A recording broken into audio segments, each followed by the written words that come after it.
So today's my birthday. I just turned 39 years old and I am not where I want to be in my career. I want to be making feature-length films through the Hollywood studio system. But I'm not sad about it. I'm not down about it because filmmaking is a middle-aged game. So quick backstory. I went to Emerson College. I was studying writing for film and television, and I was performing stand-up comedy every single night. I was obsessed.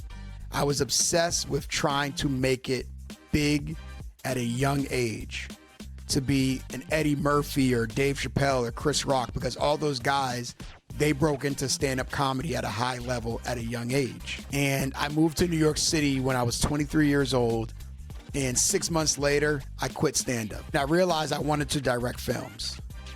I took that same mentality, I gotta break in young, to filmmaking. Breaking in my 20s did not happen for me. And breaking into my 30s is probably not gonna happen for me either. And that's okay.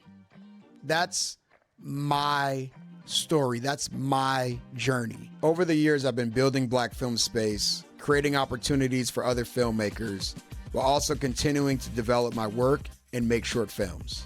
Now that I'm 39, I look back and I'm like, wow, I still have time. I still have time to do this. Yes, most directors make their first feature film in their 20s or their 30s. But this is before filmmaking was so democratized. Most creatives, most filmmakers, most directors are not prodigies. Most directors are not John Singleton or Steven Spielberg or Damien Chazelle. But that doesn't mean we can't tell our stories or have great careers. There are plenty of directors that don't make their first feature film until they're in their 40s. Rashid Johnson directed Native Son in his early 40s. Eugene Ash was 46 when his first feature film was released, and 54 when Sylvie's Love came out. Boots Riley was 47 when Sorry to Bother You was released. It takes time to develop your voice, to develop the craft, to build relationships. This does not happen overnight.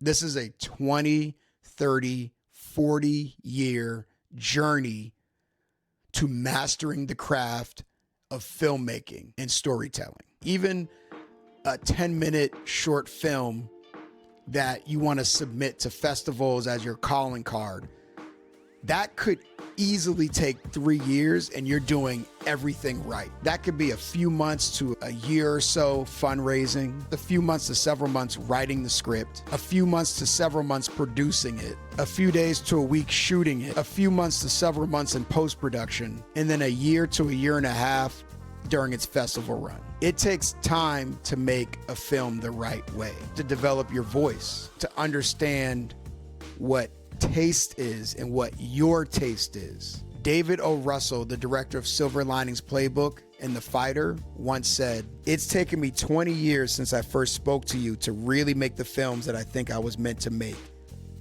and to be at the level of filmmaking and storytelling and writing that I think I had ever aspired to." Your best work is likely in your 50s or 60s or 70s. Filmmaking and directing takes grit, determination, and patience. If you're in your 40s or 50s and you haven't directed a film yet, it is not too late if you either want to go the indie route or you want to break through the Hollywood system. The great thing is we live in the most democratized era of filmmaking. It's never been easier to learn about filmmaking, to develop relationships, to build a community of collaborators, to shoot your film, to find distribution. I believe even if you were 70 years old, even if you were 80 years old and you wanted to direct some feature films and you were starting from zero, you don't know anything about filmmaking, you don't know anything about directing, you can do it. If you have the determination to do it, you can do it. Your life experience helps you to understand who you are, your perspective, and your voice. Your age, your wisdom is an asset. It is not a liability.